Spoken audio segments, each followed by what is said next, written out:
दोस्तों, कहने को यह इंडिया गठबंधन की महारैली थी, अब तक की सबसे महत्वाकांक्षी रैली, मगर सबकी निगाहें दो औरतों पर थीं। जी नहीं, सोनिया गांधी और प्रियंका गांधी वाड्रा नहीं, निगाहें थी सुनीता केजरीवाल और कल्पना सोरेन पर, जिन्हें सीताराम येचुरी ने शेरनियां बताया। जी हाँ, जब यह शेरनियां मंच पर पहुंची तो दहाड़ सुनीता केजरीवाल ने तो इस मौके पर अरविंद केजरीवाल का भावात्मक संदेश भी पढ़ डाला। जेल से आपके लिए एक संदेश भेजा है। इस संदेश को पढ़ने से पहले मैं आप लोगों से कुछ पूछना चाहूंगी। हमारे प्रधानमंत्री मोदी जी ने मेरे पति को जेल में डाल दिया।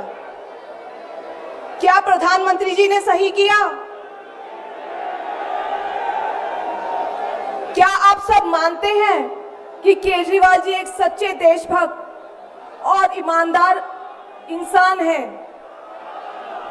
क्या आप मानते हैं कि केजरीवाल जी एक सच्चे देशभक्त और ईमानदार इंसान हैं? ये बीजेपी वाले ये कह रहे हैं कि केजरीवाल जी जेल में हैं, इन्हें इस्तीफा देना चाहिए। क्या केजरीवाल जी को इस्तीफा देना चाहिए? क्या उन्हें इस्तीफा देना चाहिए? केजरीवाल जी को इन्होंने गिरफ्तार कर लिया। आपके केजरीवाल शेर है, शेर। ये ज्यादा दिन तक उनको जेल में नहीं रख पाएंगे। करोड़ों लोगों के दिल में बसते हैं केजरीवाल। यदि आप सब इंडिया गठबंधन को मौका देते हैं, जिम्मेदारी सौंपते हैं, तो हम सब मिलकर ऐसे महान राष्ट्र का निर्माण करेंगे। केवल नाम में इंडिया गठबंधन नहीं है, दिल में इंडिया है, दिल में।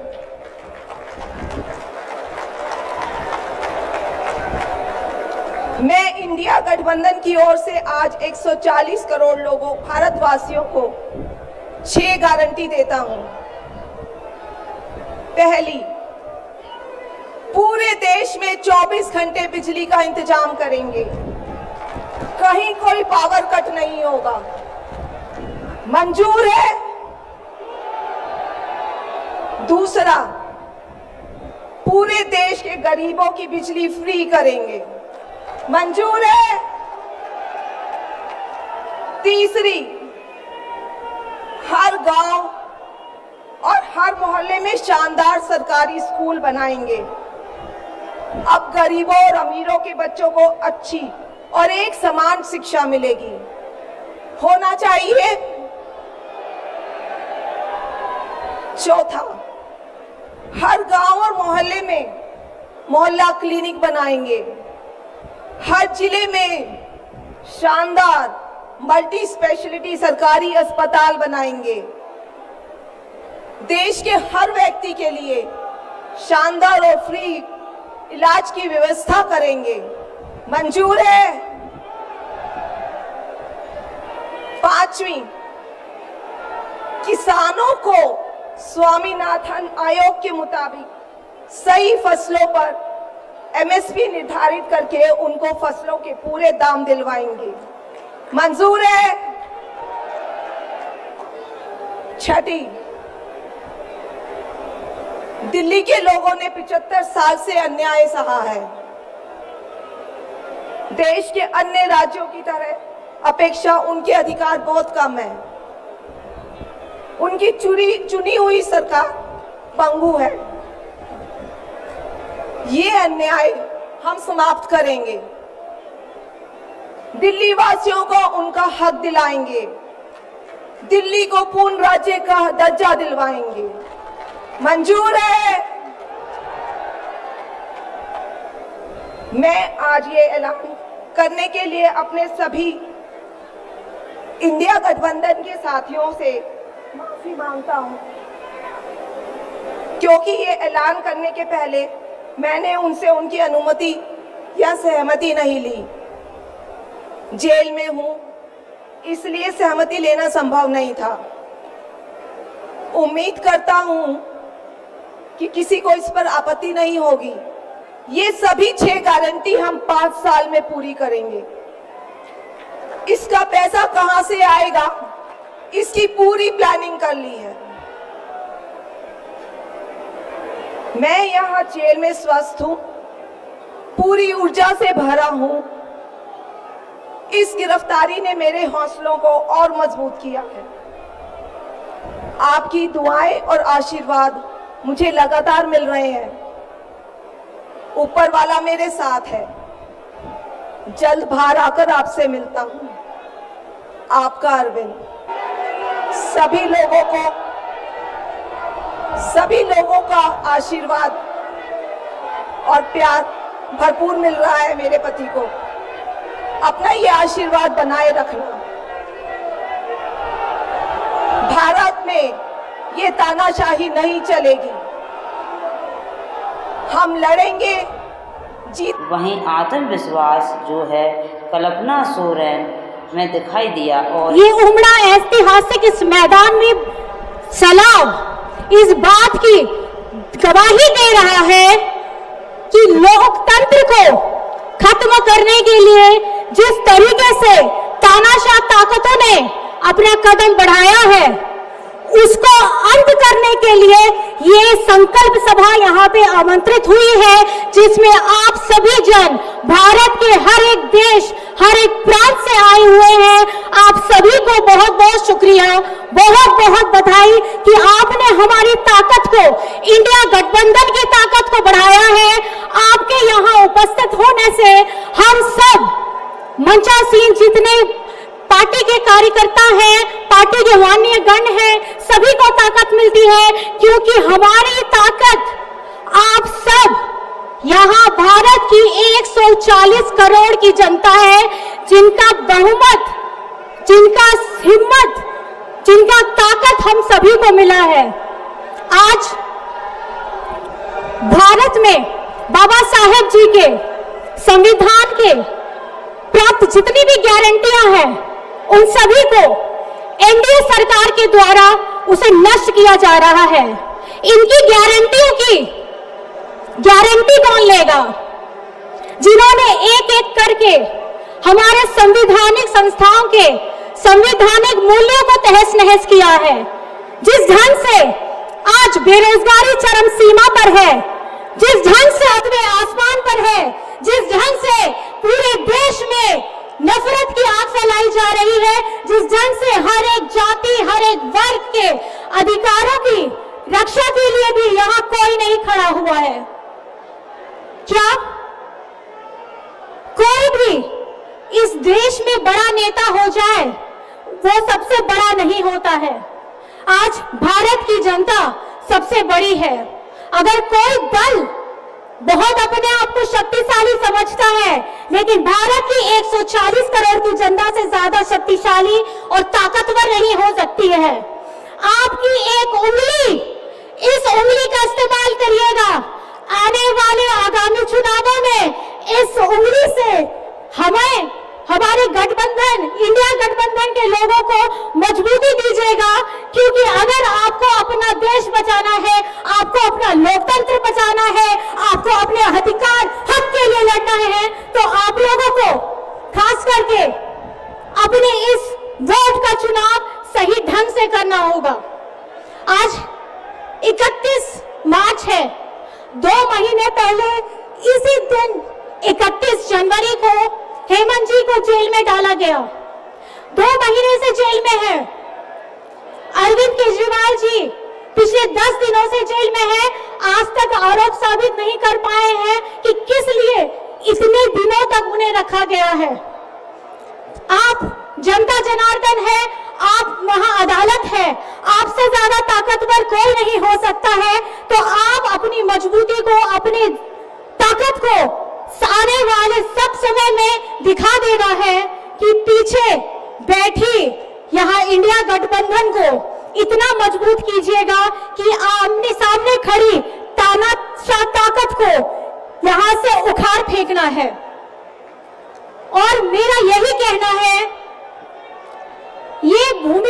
ये मैदान की मिट्टी राम जी की रामलीला की कहानी बताती है।